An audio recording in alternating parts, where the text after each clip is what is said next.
Halo Bapak Ibu Saudara, adik-adik, apa kabar? Saya harap kita berada dalam kondisi yang baik di tengah situasi ini. Saya Alex, calon pendeta GKI.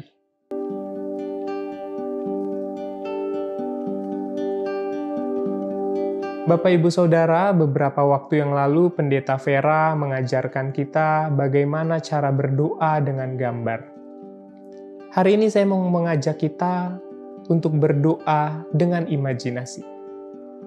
Teman-teman Katolik lebih mengenalnya dengan kontemplasi Ignatian.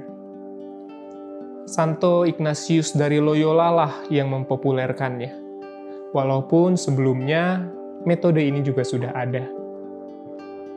Dalam doa dengan imajinasi, kita diajak untuk menggunakan imajinasi kita dalam membaca Alkitab. Sehingga ketika kita membaca Alkitab, membaca sebuah kisah, kita tidak hanya mencernanya dengan pikiran dan logika kita, tapi kita mencoba untuk berimajinasi, membayangkan diri kita berada di situasi itu, di kejadian itu, berada bersama-sama dengan Yesus. Misalnya saja hari ini kita akan belajar berkontemplasi atau berdoa dengan imajinasi dengan kisah Yesus memberi makan 5.000 orang dengan 5 roti dan 2 ikan. Bayangkanlah kita berada di sana. Bayangkanlah saudara adalah salah satu subjek dari cerita itu. Apakah murid Yesus? Apakah salah satu dari rombongan orang banyak itu? Ataukah saudara adalah seorang anak kecil yang membawa 5 roti dan 2 ikan kepunyaannya? Bayangkanlah kita salah satu subjek di cerita itu.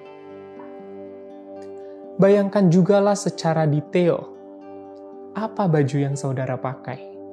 Seperti apa suasana di sana? Seperti apa gerombolan orang itu? Apa yang mereka bicarakan?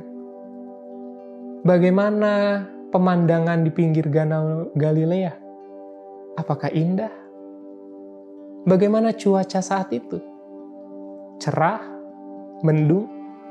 Apapun, bayangkanlah. Rasakanlah hembusan angin yang menerpa kulit saudara.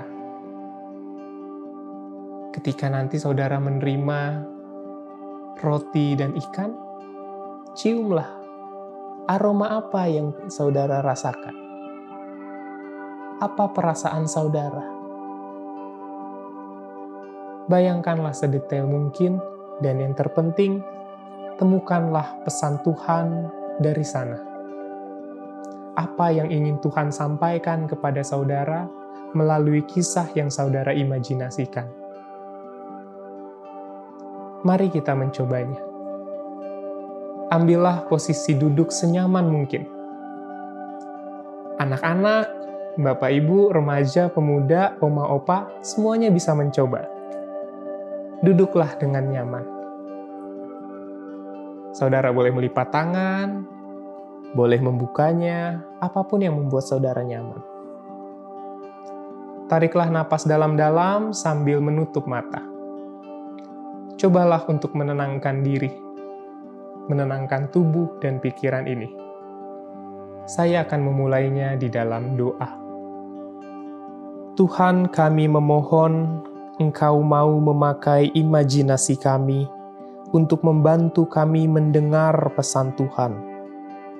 Kami menyerahkan hati dan pikiran kami ke dalam pelukan-Mu. Ya Roh Kudus, bantulah kami. Amin. Yesus memberi makan 5.000 orang. Sesudah itu, Yesus berangkat ke seberang Danau Galilea, yaitu Danau Tiberias.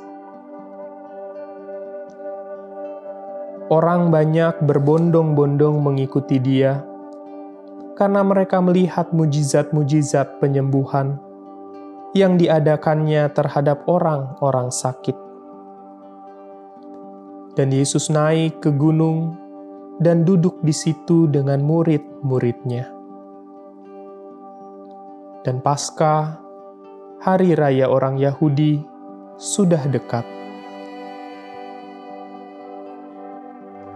Ketika Yesus memandang sekelilingnya dan melihat bahwa orang-orang banyak berbondong-bondong datang kepadanya, berkatalah ia kepada Filipus, "Di manakah kita akan membeli roti, supaya mereka ini dapat makan?"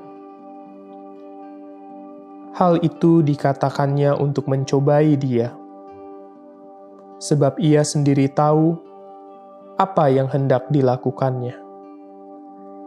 Jawab Filipus kepadanya, "Roti seharga 200 dinar tidak akan cukup untuk mereka ini, sekalipun masing-masing mendapat sepotong kecil saja."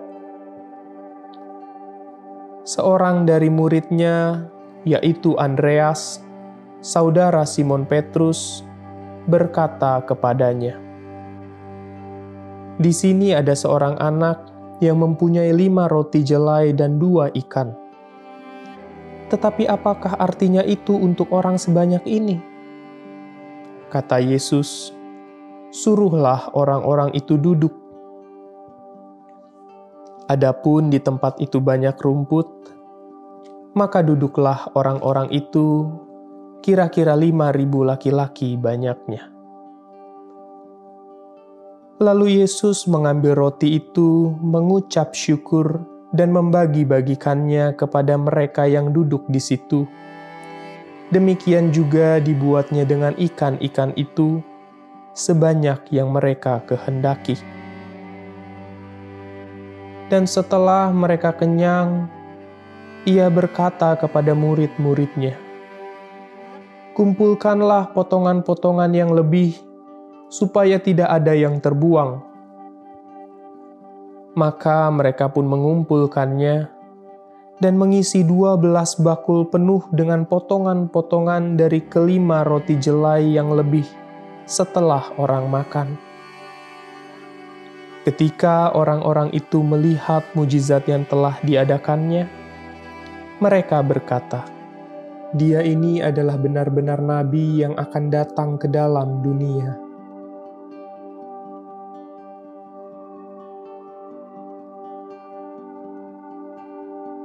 Ambillah waktu sejenak dalam hening.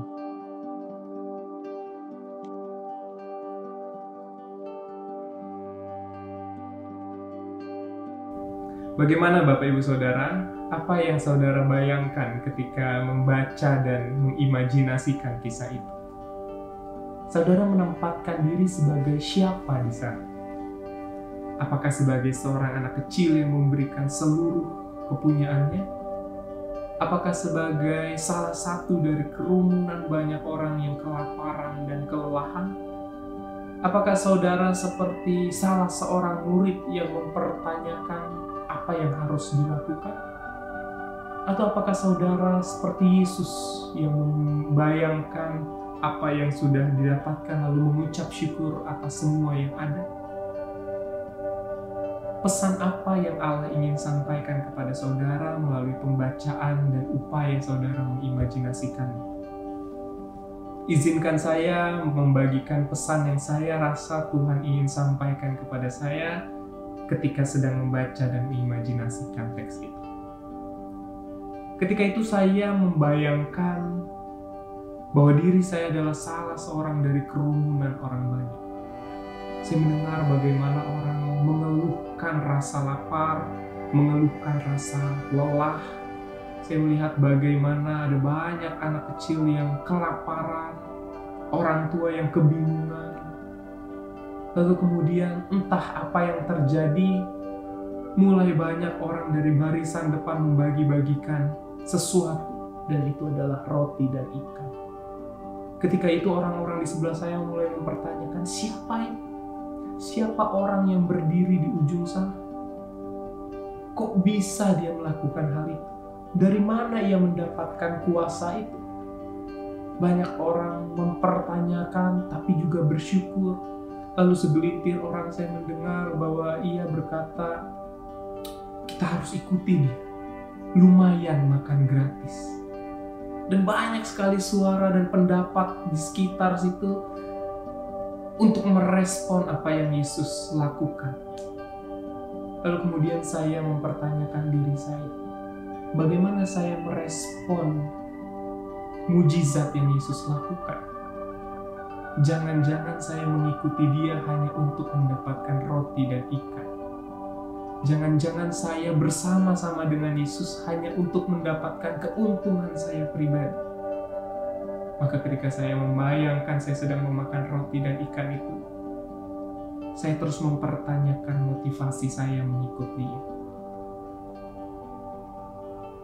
Melalui kisah itu, melalui imajinasi itu, saya merasa bahwa Tuhan ingin menyampaikan sesuatu kepada saya, yaitu ayo Lex, kamu harus terus mempertanyakan dan mengasah kemurnian dari panggilan. Jangan sampai kamu mengikuti Dia hanya untuk mendapatkan sesuatu daripadanya. Itu yang bisa saya bagikan kepada Bapak Ibu Saudara dalam upaya saya membaca dan mengimajinasikan kisah ini. Bagaimana dengan saudara? Saya yakin saudara punya banyak sekali kisah untuk dibagikan juga kepada kita semua. Bagi yang belum sempat melakukan doa imajinasi ketika kita menonton video ini, Bapak Ibu Saudara bisa melakukannya di lain waktu. Tapi sungguh 2 minggu lagi kita akan bertemu melalui Zoom. Itu akan menjadi pertemuan yang menyenangkan karena kita boleh sharing satu dengan yang lain apa yang kita dapatkan.